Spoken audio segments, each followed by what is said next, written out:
Assalamualaikum warahmatullahi wabarakatuh. Perkenalkan, nama saya Agus Nugraha. Saya akan mempresentasikan soal jawaban 1 sampai 1. Yang pertama yaitu perhatikan pernyataan berikut ini. 1. Dova merupakan publik figur yang sangat menyukai budaya-budaya bangsa Indonesia. 2. Terry adalah wirausaha yang dapat memasarkan produk hasil usahanya hingga ke mancanegara. Sasa gemar mempromosikan beraneka ragam bahasa daerah ke sosial medianya. 4. Nicholas membuat musik lagu Indonesia, pusaka yang diremix dengan lagu-lagu pop barat. 5. Barang sering gonta-ganti spare motor keluaran baru. Dari pertanyaan di atas yang menunjukkan pengalaman ini, nilai-nilai nasionalisme adalah jawabannya D, karena termasuk dari nilai nasionalisme adalah rasa cinta terhadap tanah air, rasa bangga terhadap sejarah perjuangan bangsa dan semangat untuk memajukan bangsa dan negara.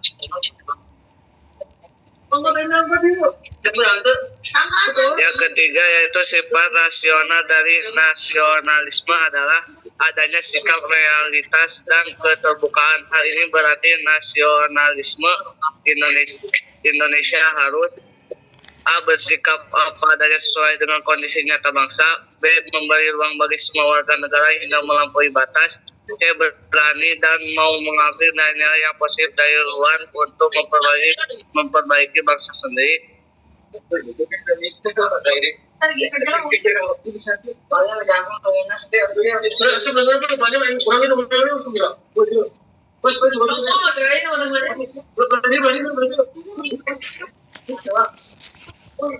Ya, lanjutkan Mang Agus, kenapa? Ada kendala? Ada Om. Gimana? Bloknya keluar? Ya Om. Cok, coba dibuka lagi. Cok, tenang, dibuka lagi. Udah Om. Dah, sok, dilanjutin nomor 3 yang tadi. Nomor 3 adalah sifat rasional dari nasionalisme adalah adanya sikap realistis dan keterbukaan. Hal ini berarti nasionalisme Indonesia harus A. bersikap apa adanya sesuai dengan kondisi nyata bangsa. B. memberi ruang bagi semua warga negara hingga melampaui batas. C. berani dan mau mengambil nilai-nilai yang positif dari luar untuk memperbaiki bangsa sendiri. D. membebaskan negara lain untuk mengadopsi nasionalisme Indonesia. E. memberikan kesempatan yang seluas-luasnya kepada warga negara untuk bebas mengkritik dan mengubah nasionalisme Indonesia.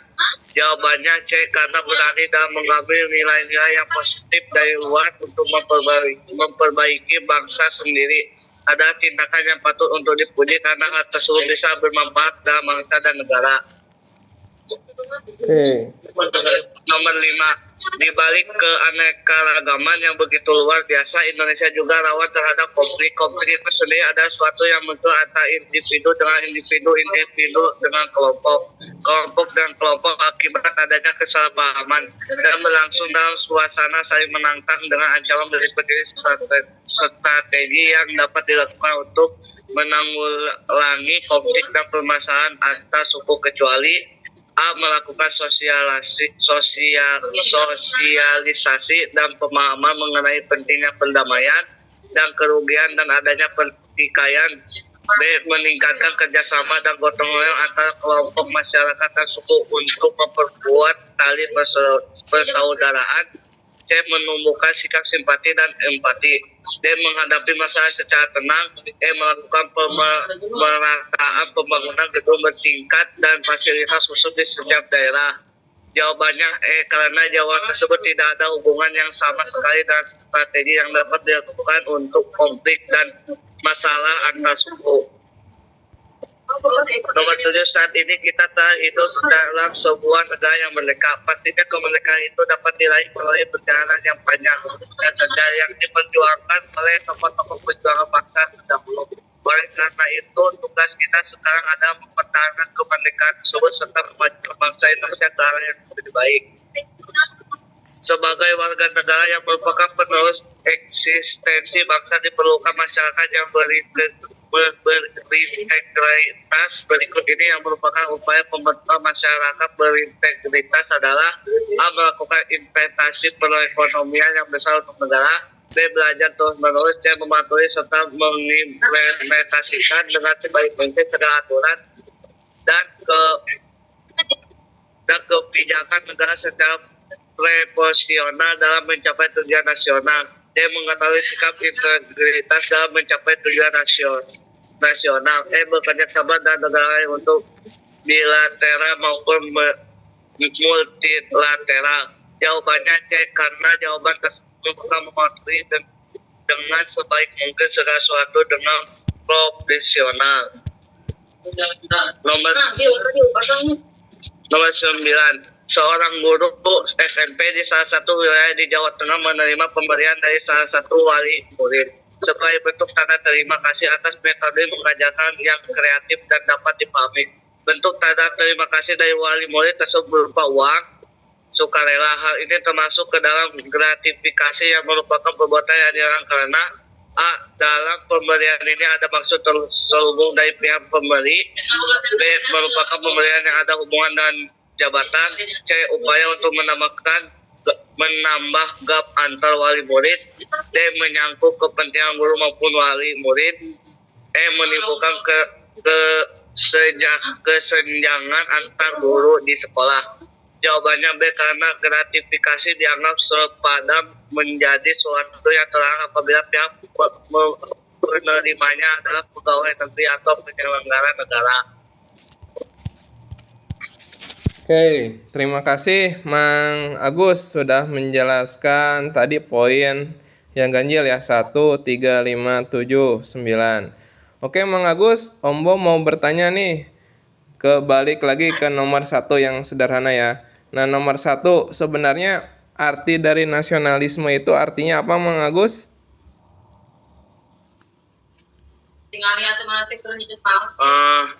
Arti dari nasionalisme artinya apa Mang Agus?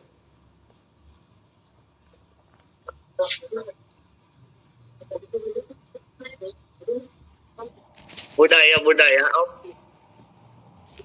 Nah, artinya yang Mang Agus tadi jelasin kan ada nih. Arti dari nasionalisme adalah rasa cinta terhadap tanah air, rasa bangga terhadap sejarah, perjuangan bangsa dan semangat untuk memajukan bangsa dan negara. Kan tadi Mang Agus sudah ya? Udah dijelasin kan? Ya, kenapa lupa? Ya, udah nggak apa-apa. Ya udah ini aja Mang Agus. Nah, Om Bom mau bertanya lagi.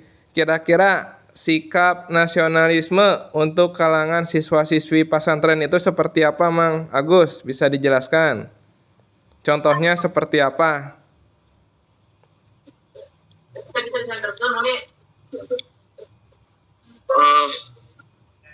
Di video tuh nanti di video mah senternya masih urung ya. Contoh sikap siswa-siswi pesantren, contoh dari sikap nasionalisme itu seperti apa Mang Agus?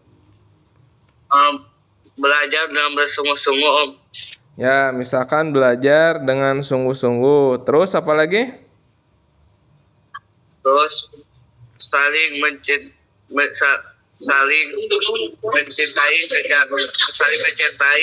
pahlawan-pahlawan yang terdahulu.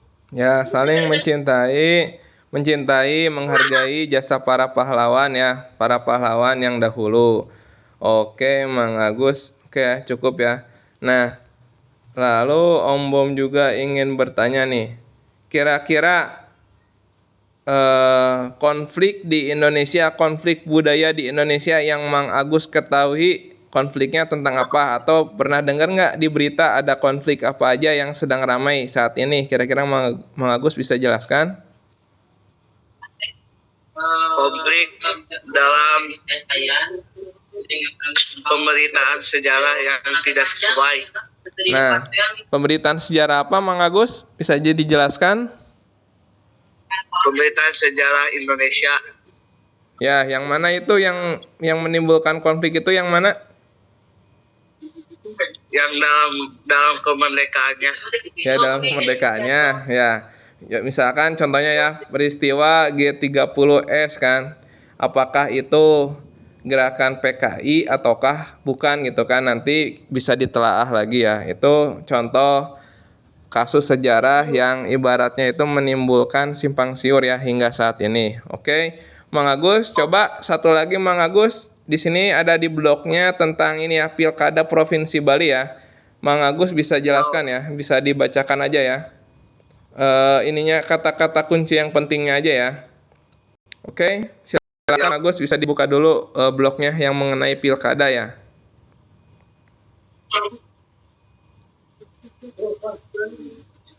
Assalamualaikum warahmatullahi wabarakatuh. Waalaikumsalam. Nama saya Agus Nugraha. Saya akan menerangkan Pilkada Provinsi Bali 2024. Pilkada Provinsi Bali 2024 yaitu yang pertama yang dicalonkan oleh Dr. Insinyur Iwayan Koster yang lahir 20 Oktober 1962 adalah politikus Indonesia yang menjabat sebagai Gubernur Bali sejak 5 September 2018. Ia pernah menjabat sebagai anggota Dewan Perwakilan Rakyat Republik Indonesia, yaitu DPR RI. Fraksi Partai Demokrasi Indonesia memperjuangkan PDIP sejak 1 Oktober 2004 hingga 26 Februari 2018. Yang kedua yang mencalonkan yaitu Ainyoman Giri Prasta SOS, lahir 19 Maret 1972, adalah Bupati Bandung yang menjabat pada periode 2016 sampai 2021. Dan 2021 sekarang ia dilantik pada 17 Februari 2016 oleh Gubernur Imade Mangku Pastika di Wisma Sabha Renon Denpasar. Pemilihan umum Gubernur Bali 2024 selanjutnya disebut Pilgub Bali 2024 ada pemilihan kepala daerah dan wakil kepala daerah yang perdana yang akan dilaksanakan pada 27 November 2024 untuk memilih gubernur dan wakil gubernur Bali periode 2024 sampai 2029. Pilgub Bali 2024 tersebut akan diselenggarakan setelah pemilihan umum periode Presiden Indonesia 2024 Pilpres dan pemilihan umum legislatif Indonesia 2024 Pileg bersamaan dengan seluruh provinsi dan kabupaten atau kota seluruh Indonesia. Gubernur Bali petahana Iwan Koster dapat mencalonkan diri kembali untuk periode dengan menetapkan Denpasar antara Komisi Pemilihan Umum KPU Provinsi Bali pada hari Minggu resmi menetapkan dua pasangan calon atau peserta pemilihan gubernur dan wakil gubernur Bali 2024 yaitu pasangan Wayan Koster dan Nyoman Giri Prasta dan pasangan Made Mulian alias Putus Agus Suradiana. Sebelum hasil verifikasi terhadap kedua pasangan dinyatakan penuh syarat sebagai peserta pilkada, kemudian tidak ada respon negatif dari masyarakat terhadap mereka. Oleh karena itu, pihak pada hari ini menetapkan peserta pilkada Bali melalui keputusan KPU Provinsi Bali nomor 107 tahun 2024 tentang penetapan pasangan calon pemilihan gubernur dan wakil gubernur Bali tahun 2024. Disampaikan pula bahwa pasangan Koster Giri diusulkan untuk gabung partai politik PDI Perjuangan, PKB, Partai Gelora, Partai Hanura, Partai Perindo, PBB, Partai Umat, dan Partai Buruh. Dan total suara sah pada pemilu anggota DPRD Provinsi Bali 2024 sebanyak 1.548.386 suara atau 61,20%. Berikutnya pasangan Mulia Pas diusul oleh gabungan partai-partai Gerindra, Partai Nasdem, PKS, PAN, Partai Golkar, Partai Demokrat, PKN, dan PSI. Dan total suara sah pada pemilu anggota DPRD Provinsi Bali 2024 sebanyak 9.669.601 suara atau 38,33%. Oke, terima kasih Mang Agus sudah menjelaskan tadi tentang pemberitaan Pilkada Informasi 2024 ya di Bali. Nah, Om Bom tadi baca ya, tadi ada sedikit kesalahan tapi nggak apa-apa ya dalam membaca angka ya. Yang terakhir itu 900.000, 69.601 suara ya, bukan 96.000 ya, nggak apa-apa Mang Agus. Nah, Om Bom ingin bertanya nih Mang Agus, kenapa Mang Agus memilih Pilkada Bali? Alasannya kenapa? Karena alasannya karena di Bali itu banyak wisatanya. Oh, banyak wisatanya. Oke. Nah, terakhir, kira-kira harapan Pilkada di Bali itu seperti apa, Mang Agus? Harapannya Pilkada di Indonesia itu seperti apa? Harus damai, tentang tidak ada konflik yang lain-lainnya. Oke, harus damai, tentang tidak ada konflik yang lainnya. Oke, terima kasih Mang Agus. Ada pertanyaan Mang Agus mengenai presentasi hari ini? Nggak ada, Om. Nggak ada ya, cukup ya. Oke, ya sudah kalau cukup.